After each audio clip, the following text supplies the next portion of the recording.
जी नमस्कार, आप देख रहे हैं सारण टुडे न्यूज और मैं हूं संजय सिंह सेंगर। जैसा आप जानते होंगे, पूरे बिहार में पंचायत चुनाव की बयार बहने लगी है और इस क्रम में सारण टुडे न्यूज भी बैठा नहीं है।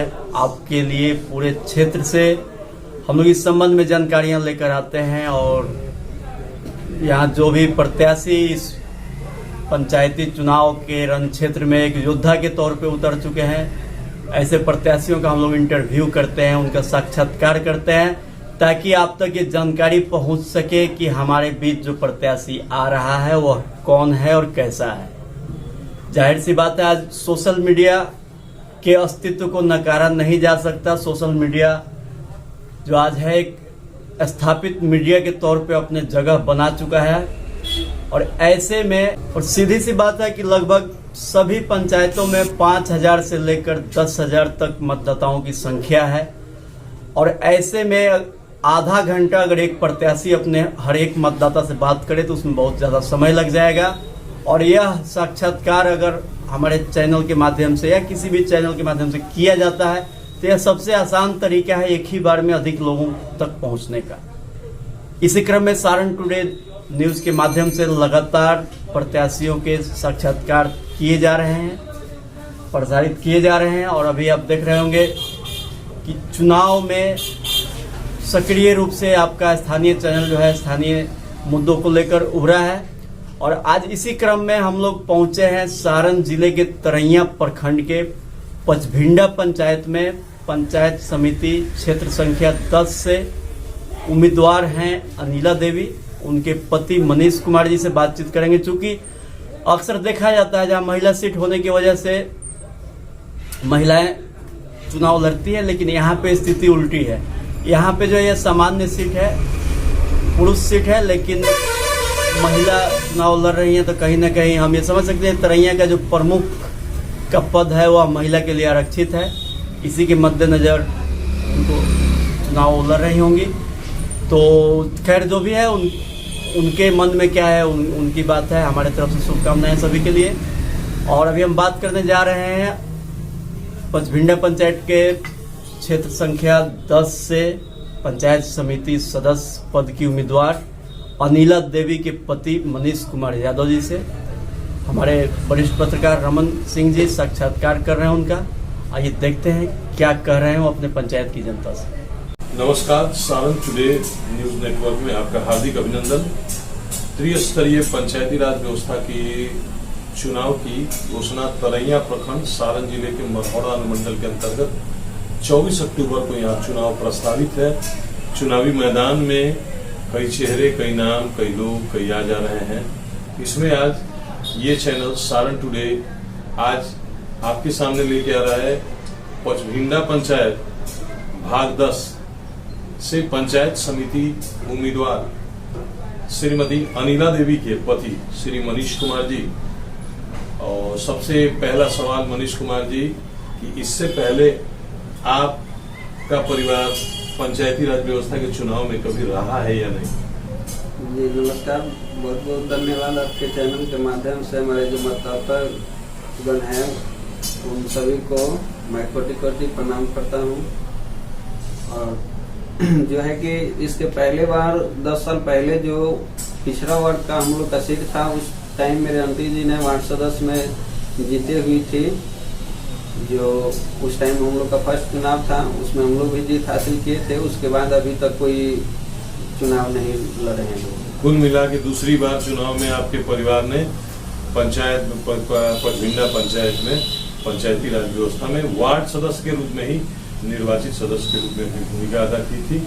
चलिए, बहुत बहुत बेहतर बात है ये कि ये परिवार पंचायती राज व्यवस्था से पहले से परिचित है और आपने अपनी पत्नी को इस पंचायत समिति जो त्रिस्तरीय पंचायत का दूसरा हिस्सा है प्रखंड स्तर पे, इसको आम बोलचाल की भाषा में लोग बीडीसी कहते हैं, तो इसमें पत्नी को उम्मीदवार बनाने के पीछे यहाँ चैनल को जो जानकारी प्राप्त है कि यहाँ प्रमुख का पद सामान्य महिला वर्ग के लिए आरक्षित है। तो पंचायत समिति की उम्मीदवार आपकी भावी प्रत्याशी बन रही है आपकी श्रीमती जी श्रीमती अनिला देवी जी। तो इरादा क्या पंचायत समिति के सदस्य की उम्मीदवारी से उस पंचायत का प्रतिनिधित्व करना है, या ऐसा देखा जा रहा है कि बहुत से सामान्य सीट पर जहां पुरुष भी लग सकते हैं, लोग महिला को उम्मीदवार बना रहे हैं, लक्ष्य प्रमुख पद पाना है। आपका इसके बारे में क्या कहना है? जी, हम तो बता दें कि पहले हम तो ये नहीं कहेंगे कि हम अपने प्रमुख के दावा के लिए ही अपने पत्नी को लड़ा रहे हैं, जो कि पहले मेरा काम होगा कि अगर चुनाव निकलता है उसके बाद की फिर सोची जाएगी। लेकिन अभी तो हमें जो सीट के बारे में है उसको निकालना है और उसके बाद देखा जाएगा कि आगे क्या करना है। आप इस पंचबिंडा पंचायत भाग 10 से आपकी श्रीमती धर्मपत्नी अनिला देवी उम्मीदवार है पंचायत समिति भाग 10 से। इस पंचायत समिति भाग 10 से उम्मीदवार बनने का विचार आपके मन में क्यों आया, इसके बारे में आप मतदाताओं से मुखातिब होंगे। जी बिल्कुल, हमने देखा कि यहाँ बहुत सारे जो पहले से 15 साल से जीत करके अभी तक उन्होंने जो काम नहीं किए, देखे कि पहले जो स्थिति थी आज भी वही स्थिति है। तो देखे कि चारों तरफ सारा समस्या देख करके हमने सोचा कि इसमें अगर हमको लोग जनता समर्थन करती है तो हम उससे अच्छा विकास करने का काम करेंगे। जैसे बहुत सारा चीज़ है कि हमने देखा है कि लोग मनरेगा का कार्य कराते हैं, जैसे कि बांध का निर्माण ही हो रहा था तो हमने देखा कि वहाँ पे जेसीबी से माटी का भराई चल रहा था, उस पे रोटरी से जैसे कि ट्रैक्टर से चला करके उसको दिखा करके पैसा का निकासी कर लिया जाता है। उसके पीछे जो पैसा निकासी भी होता है तो हमने जानने की कोशिश की कि कैसे मतलब कि इसका पैसा निकासी लोग कर रहा है। तो उसमें भी देखे कि जो है कि लोगों के लाभों के खाते में पैसे डलवा दिया जाता है और उसको उठाने के लिए उसको 200-400 रुपये दे करके उसका सारा पैसा ले लिया जाता है। तो हम सोचे कि यही कि अगर मान लीजिए कि इसमें हम आते हैं तो हम अपने से प्रयास करके ये सब भ्रष्टाचार जो हो रहे हैं इस सबसे काफ़ी मतलब ही दूर करेंगे। उसके बाद मतलब मनरेगा में जो व्यापक स्तर पे भ्रष्टाचार है, मनरेगा योजना बनाई गई है कि गांव के लोगों को रोजगार मिले। किसान मजदूर जो भी हैं उनका नाम रजिस्टर्ड किया जाता है और मजदूरी की राशि उनके खाते में जाती है। ये पूरी योजना अनियमितता के घेरे में है, इस पे भ्रष्टाचार किया जाता है, मशीनों से काम कराया जाता है। ये सब देख के आपके मन में चुनाव का विचार है। जी, तो आप बताएंगे कि अगर यहाँ पंचबिंडा पंचायत के मतदाता बहुमत से आपको उम्मीदवार अनिला देवी को पंचायत समिति भाग 10 के पद पर निर्वाचित करते हैं तो आप ये कैसे विश्वास दिलाएंगे कि आप पहले से बेहतर काम करेंगे? जी बिल्कुल, मैं ये विश्वास दिलाना चाहता हूँ कि बहुत सारे जो हमने अभी किसी भी पद पे नहीं रह करके जो लोगों को काम किया हुआ है उससे मतलब कि लोगों को भी काफी बैक से भी मतलब सपोर्ट मिलेगा और मैं उम्मीद दिलाता हूँ कि जो भी काम होगा हम उसको पूरे अपने जोर से मतलब करने का काम करेंगे। जैसे मान लीजिए कि बहुत सारे लोग हैं जो हमसे ज़्यादा सीनियर हैं और चुनाव में आए हुए हैं और उसको ध्यान में रखते हुए सब लोगों से समझिए कि हम कम एज के हैं तो इसमें हम सोचेंगे कि वो लोग को नहीं चुन करके हमें जनता क्यों चुनी हुई है, तो हम तो इस पे बेहतर काम करने का काम करेंगे। चलिए, आप बेहतर काम करेंगे इसलिए आप उम्मीद करते हैं कि मतदाता आपके उम्मीदवारी को बहुमत से नवाजेंगे। अभी बड़ा सवाल पंचायती राज व्यवस्था में आता है। त्रिस्तरीय पंचायती राज व्यवस्था है, इसमें सबसे ऊपर बैठते हैं जिला परिषद, जिन्हें पार्षद के पद से नवाजा जाता है, नाम दिया जाता है। उसके बाद पंचायत समिति, गांव की आम बोलचाल की भाषा में लोग बीडीसी मेंबर कहते हैं, और उसके बाद सबसे निचले स्तर पर है ग्राम पंचायत। हम लोगों को जो चैनल को जानकारी है इसमें सबसे बड़ी राशि विकास योजना के मन में जो है वो सीधे सीधे ग्राम पंचायत के पास जाती है। उसके बाद की राशि पंचायत समिति को जाती है, फिर जिला परिषद को जाती है। पंचायत के त्रिस्तरीय चुनाव में इन तीनों स्तर के पंचायत प्रतिनिधियों के बीच तालमेल, आपसी संबंध, पंचायत के विकास की कोई योजना, इसमें सब मिलजुल के पंचायतों के विकास के लिए काम करें, ऐसा कुछ आपने कभी देखा या नहीं? जी बिल्कुल नहीं। अगर ऐसे में समस्या सब लोग अगर मिल करके काम करते तो जो आज हम लोग के सामने जो सारी चीजें दिखाई दे रही है वो बिल्कुल नहीं रहती। सब लोगों के बीच संतुलन और तालमेल का अभाव है। जी क्या ये उम्मीद करें आपके पंचबिंडा की मतदाता सुन रहे होंगे आपको जब ये इस चैनल के माध्यम से, तो क्या वो ये उम्मीद करें कि आप तीनों त्रिस्तरीय पंचायत के तीनों स्तरों के प्रतिनिधियों के बीच संतुलन स्थापित करेंगे, सामंजस्य स्थापित करेंगे और पंचायत के विकास के लिए काम करेंगे। जी बिल्कुल। आप इस बात की गारंटी कर सकते हैं? जी बिल्कुल। गांव में बहुत सारी समस्याएं हैं। सबसे बड़ी एक समस्या अभी भी इस क्षेत्र में दिखती है। हम लोग पत्रकारिता के क्षेत्र में घूमते रहते हैं, क्षेत्र का भ्रमण करते रहते हैं, तो खुले में शौच की एक बड़ी बड़ी समस्या है और सुनने में आता है, पक्की बात भी है, जानकारी गांव के लोगों को भी है कि जेकरा घर में शौचालय बा पहले से बनल बा वो पैसा उठा लेता।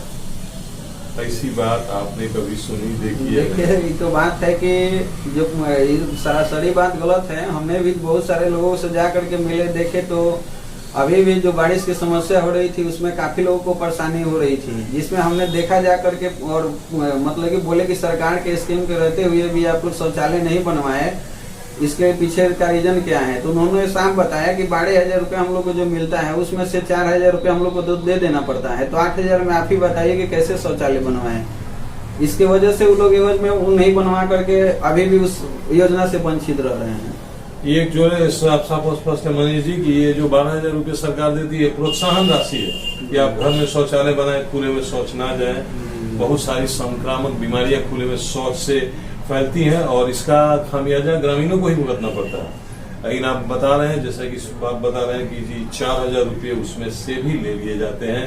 तो अगर आपको मौका मिलता है, मतदाता आपको इस पंचायत समिति भाग 10 के सीट पे निर्वाचित करते हैं अपने बहुमत से, तो आप इस व्यवस्था को सुधारने के लिए क्या करेंगे? जी, हम तो इसको सुधारने के लिए बहुत सारे जो हमारे स्तर से जितने पहल होंगे उस पे हम काम करने का अचल काम करेंगे। उस पे जो है कि इस पे जो है कि जानकारी नहीं दी जाती है, जो हम जानकारी देने का काम करेंगे और उनके हक के लिए लड़ाई लड़ने का काम करेंगे। एक बात, आप यहाँ के पंचायत के निवासी हैं, आपने देखा है कि जो भी विकास की योजना होती है उस विकास की योजना में कुल बजट कितना है, आवंटन कितना है और काम किस स्तर से होगा, इसकी कोई जानकारी क्या ग्रामीणों को दी जाती है?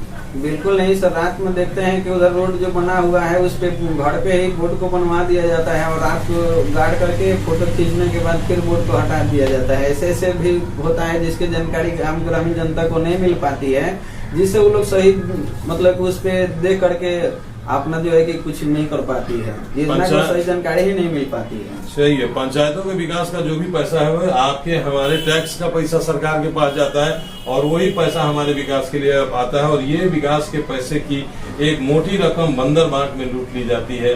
काम के नाम पर रफा दफा किया जाता है, किसी तरह से काम करवा दिया जाता है। सर, आप जब चुने जाते हैं, अगर ये जनता पंचायत समिति 10 पे पचभिंडा की जनता आपको नवाजती है, तो क्या आप योजनाओं को पारदर्शी बनाएंगे जिसमें आम आदमी को योजना की पूरी जानकारी हो? जी जी बिल्कुल। हम ऐसे तो अगर हमको उम्मीद मिलती है तो हम एक अपना जो मेरा एरिया है उस हिसाब में एक मीटिंग रखेंगे, सभी लोग को उसमें राय लेंगे कि हम लोग को कौन सी योजना पे काम करने का काम किया जाए, उस काम को ज़्यादा से ज़्यादा बेहतर करके उसको फाइनल करा करके उसे आम जनता को उसका लाभ मिला है। एक बहुत बड़ा उपकरण हम लोगों के हाथ लग चुका है और ये चैनल भी उसी सोशल मीडिया प्लेटफॉर्म को चैनल के रूप में इस्तेमाल करता है।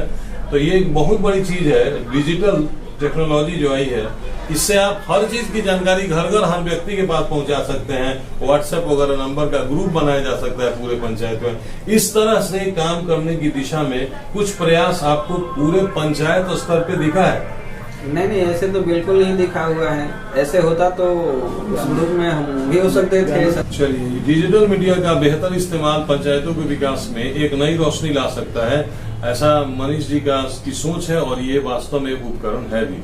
तो अब आप अपने मतदाताओं से मुखातिब हों और अपने पक्ष में मतदान करने के लिए क्यों मतदाता आपको वोट दें, आप उसको आपका अपील कर सकते हैं।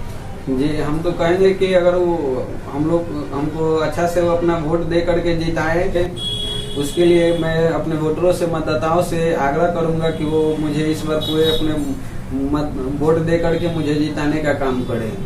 अगर आप जीत जाते हैं तो ये बात पक्का यकीन करा दिला सकते हैं, मतदाताओं को अपील कर सकते हैं कि आप नियमित उनके संपर्क में रहेंगे, आप पंचायत से दलालों और भ्रष्टाचारियों को दूर कर देंगे। जी बिल्कुल, मैं भ्रष्टाचारियों से का दूर करेंगे और मैं यकीन दिलाता हूं कि अपने मतलब कि जो बात हमने आज आपके चैनल के माध्यम से जो कहे हैं उस पर 100% खरा उतरने का काम करेंगे। चलिए, हम आपको बहुत बहुत धन्यवाद देते हैं, शुभकामना देते हैं, बधाई देते हैं। चैनल जब आप चुनाव प्रचार अधिसूचना के बाद, नामांकन के बाद भी हम आप लोगों के चुनाव के क्षेत्र में ये चैनल लोगों के बीच होगा, आपके भी साथ हो सकता है। तब तक के लिए नमस्कार।